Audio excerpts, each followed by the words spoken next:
আসসালামু আলাইকুম প্রিয় কুয়েত প্রবাসী ভাই বোন সকলকে স্বাগত জানাই গুরুত্বপূর্ণ একটি ভিডিওতে। নভেম্বর মাসের 20 তারিখ, এরই মধ্যে আপনারা অবগত রয়েছেন কুয়েতের ক্যাম্পিং সিজন মানে খেমার সিজন চালু হয়েছে। এই ভিডিওটি ভীষণ গুরুত্বপূর্ণ। আমাদের যে সকল প্রবাসী ভাই বোন খাদেম ভিসা নিয়ে অবস্থান করছেন, এই ক্যাম্পিং সিজন বা খেমার সিজনে জীবিকা নির্বাহ করার চেষ্টা করবেন, কথা বলেছেন বা অনেকেই অলরেডি চাকরিতে যুক্ত হয়েছেন।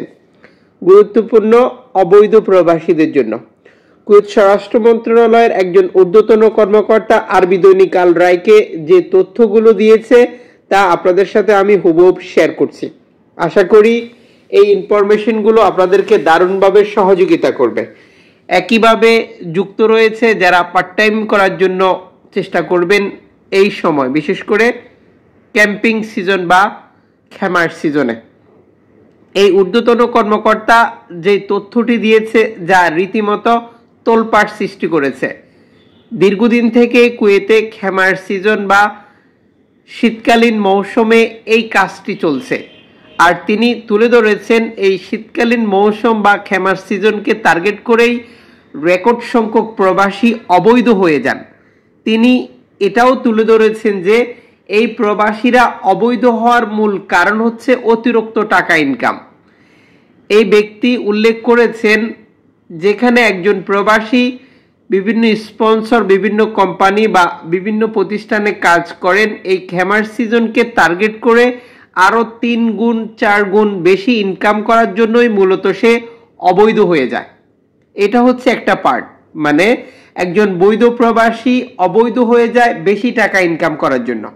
দ্বিতীয় পার্ট হচ্ছে এই সময় রেকর্ড সংখ্যক প্রবাসী আকাম আইন লঙ্ঘন বা শ্রম আইন লঙ্ঘন করে এই খেমার মৌসুমে কাজ করে থাকেন, অথচ কোনো চুক্তি ছাড়া সে অতিরিক্ত ইনকাম করে। এটা স্পষ্টই কুয়েতের আইনের লঙ্ঘন। তৃতীয় পার্ট হচ্ছে পার্ট টাইম করা। কুয়েতের সরকারের বর্তমান আইন রয়েছে প্রতিদিন 4 ঘন্টা পার্ট টাইম করার। কোনো ব্যক্তি যদি পার্ট টাইম করে আর তার কোম্পানির পক্ষ থেকে অনুমতি থাকে, সে সরকারি যে সিস্টেম রয়েছে, যে আইন রয়েছে সেটি ফলো করে 4 ঘন্টা পার্ট টাইম করতে পারবে, এর বেশি নয়। এই কাজটিও বহু প্রবাসী করে থাকে এই শীতের মৌসুম বা খেমার সিজনে, যেটা আনলিমিটেড, মানে সে তার জীবিকা নির্বাহ করার জন্য বা অতিরিক্ত ইনকাম করার জন্য কোনো সরকারি আইন মানে না, আইনের বাইরে গিয়ে কাজ করে, যেটি 8 ঘন্টা 10 ঘন্টা 12 ঘন্টা পর্যন্ত করে থাকে, যা স্পষ্টই কুয়েতের শ্রম আইনের লঙ্ঘন। আর এই শ্রম আইন আকাম আইন লঙ্ঘন অবৈধ হয়ে যাওয়া প্রবাসী বা খাদেম ভিসাধারীরা যারা মূলতই কফিল থেকে বাইরে কাজ করে, যেটা কুয়েতের আইনের স্পষ্টই লঙ্ঘন, তাদেরকে ধরার জন্য বা তাদের বিরুদ্ধে কুয়েতের সরকারের চলমান যে অভিযান এটি অব্যাহত থাকবে। এবং এই শীতের মৌসুমকে টার্গেট করে নীতি নির্ধারকরা সিদ্ধান্ত নিয়েছে যে সকল খেমার মালিক অবৈধ প্রবাসীদেরকে কাজ দেবে, 20 নম্বর আর্টিকেল খাদেম ভিসাধারীরা যারা শ্রম আইন আকাম আইন লঙ্ঘনে অভিযোগে অভিযুক্ত তাদেরকে কাজ দেবে, এবং যারা সরকারের সিস্টেম ফলো না করে পার্ট টাইম করবে এই ক্যাম্পিং সিজনে তাদেরকে আইনের আওতায় আনা হবে। পাশাপাশি যারা তাদেরকে চাকরি দেবে বা কাজ দেবে তাদেরকেও আইনের আওতায় আনা হবে এবং তাদের বিরুদ্ধে ব্যবস্থা নেওয়া হবে। যে সকল কফিল, যে সকল কোম্পানি এই খেমার মালিক থাকবেন বা ক্যাম্পিং সিজনের মালিক থাকবেন তাদের লাইসেন্স বাতিল করা হবে, তাদেরকে ব্ল্যাকলিস্টেড করা হবে এবং প্রবাসীদেরকে কুয়েত থেকে বিতাড়িত করা হবে, আর কখনোই কুয়েতে প্রবেশ করতে দেওয়া হবে না। নীতি নির্ধারকরা এমন এক সময়ে এই ধরনের সিদ্ধান্ত নিয়েছে যেখানে অলরেডি ক্যাম্পিং সিজন চালু হয়ে গেছে, খেমার কার্যক্রম চলছে, কিছু জায়গায় তৈরি হচ্ছে, অনেক জায়গায় সম্পূর্ণ হয়ে গেছে।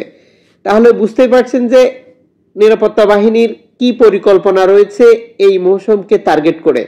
আশা করি আপনি আপনার অবস্থান থেকে সিদ্ধান্ত নেবেন আপনার জন্য বেটার কি হবে। আমাদের পক্ষে বলা সম্ভব নয় আপনি এটা করবেন না, ওটা করবেন না, এটা করেন ওটা করেন, কারণ জীবিকা নির্বাহ করতে হলে আপনাকে কুয়েতে থাকতে কাজ করতে হবে, কাজ না করলে আপনি কি খাবেন। কিন্তু সরকার এই সিস্টেম আর নিচ্ছেন না বা এভাবে আর কাউকে সুযোগ দিতে চান না। আমি আমার অবস্থান থেকে সকল প্রবাসীর জন্য প্রার্থনা করি যাতে করে আমাদের প্রতিটি ভাই ও বোন নিরাপদ থাকে, ভালো থাকে। ভেবেচিন্তে কাজ করবেন, ভেবেচিন্তে সিদ্ধান্ত নেবেন কি করা উচিত আর কি করা উচিত নয়। তথ্যগুলো সর্বোচ্চ প্রচার করবেন যাতে করে প্রতিটি প্রবাসী ভাই ও বোন এই ইনফরমেশনগুলো জানে এবং সঠিক সিদ্ধান্ত নিতে পারে। চ্যানেলটি সাবস্ক্রাইব করে ফেসবুক পেজটি লাইক ফলো করে যুক্ত থাকলেই এভাবেই নিত্য নতুন আপডেট তথ্যগুলো আপনি জানতে পারবেন।